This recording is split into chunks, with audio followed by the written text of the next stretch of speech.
Hello everybody, happy Saturday or happy whatever day it is to anyone that's listening in the future. Today's story is from the book Hooray for Gin, the Reluctant Adult, a book for the perpetually overwhelmed, and it's called Why Positivity Can Piss Right Off. I have often wondered how some people seem to stay so overwhelmingly positive all of the time. How is it they jump out of bed exuding happiness through their shiny, happy, beaming faces? Are they on a shit ton of Valium, or is there something wrong with me? On the face of things, one may argue, it's nice to say nice things and look on the bright side, isn't it?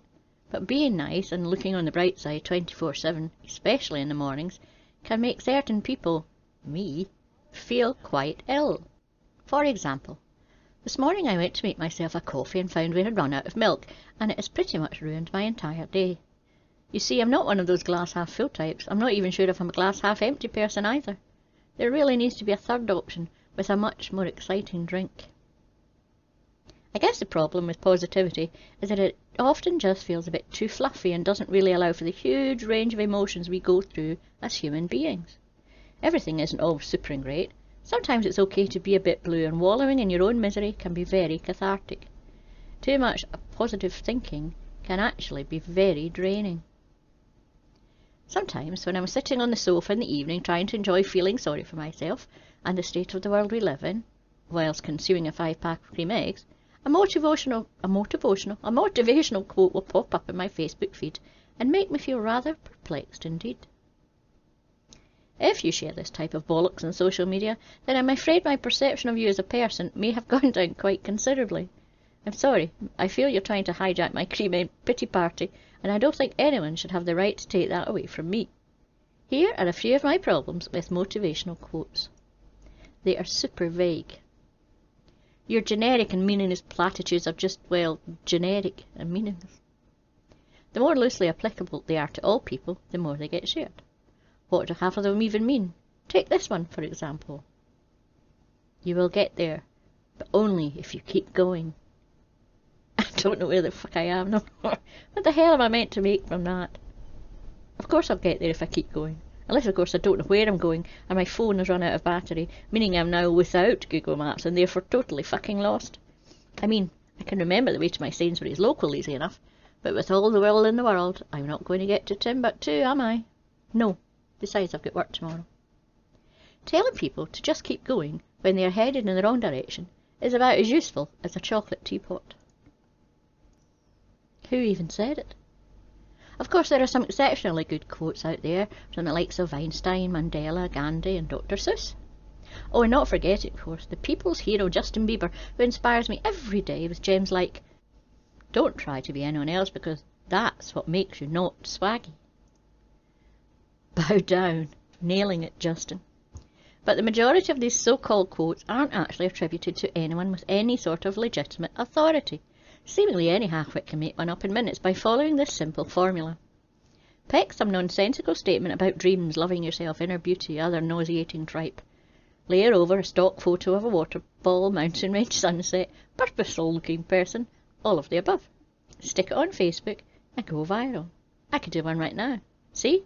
Easy as. Feel free to share. They are completely without any useful instruction. They make people believe they can do stuff they can't. It's all very well telling someone to go and make your own sunshine, but how are they meant to actually implement that advice? I mean, I don't see any recipes on good food. Where is Mary Berry's special sunshine recipe? Let's look at an example. Paul has recently been made redundant and is struggling to keep on top of his monthly outgoings. Paul has an auntie called Cheryl, and Cheryl is very worried about Paul's situation. So worried that instead of picking up the phone to talk to him, she tags him in a generic Facebook meme featuring a unicorn. This reminds me of so many people. Follow your dreams, you can be anything you want to be. Except a unicorn, because we aren't even real. Paul is immediately inspired. Thanks, Auntie Cheryl. He has always wanted to be a hip-hop artist, and now, perhaps, this is his chance. Should Paul A. move to LA and become a rapper? Or B. call his mortgage company and ask to defer payment while applying for jobs more relevant to his skill set? It's a no-brainer, right? Bye, Paul. Enjoy your new life. Now, I don't want to ruin the story for you, but unfortunately Paul, aged 42 from Shropshire, wasn't as well received on the hip-hop circuit as he would have liked, and thus had to return home and move in with Auntie Cheryl. Perhaps inspirational quotes should come with their own T&Cs.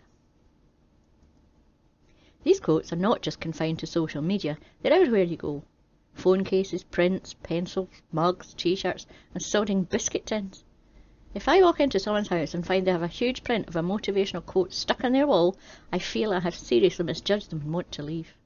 For example, this is my worst nightmare. Grateful, thankful, blessed. Perhaps most importantly, I must remind you that you do not need to be happy, amazing, grateful, incredible, inspirational 24/7, because that sort of shit is exhausting. Maybe pick a couple of days a year and try being awesome in those. Then, the rest of the time, make peace with the fact that being utterly average suits most people just fine. The end. Don't forget to like and subscribe and press the wee bell notification. And a huge big thank you to all my subscribers, patrons and members. See you next week. Bye bye.